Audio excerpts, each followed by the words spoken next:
Hey Park Hill community, this is Dr. Mike Kimbrel, Superintendent with the Park Hill School District, coming to you with another edition of Mike's Minute.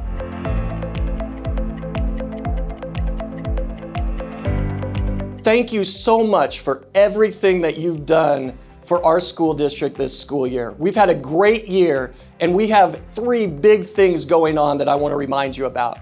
We have our CSIP, or our strategic plan, that's going to get launched next year. We have bond projects that are going to start construction here very soon.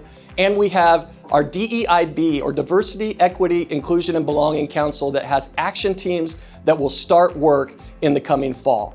And finally, some good news about what our Board of Education has recently approved. We will be adding 2 additional days off around the winter break on next year's calendar. We've heard how important time is to you, and we are excited to give you this flexibility. This has been another edition of Mike's Minute. I hope you have a great summer, and we'll see you soon.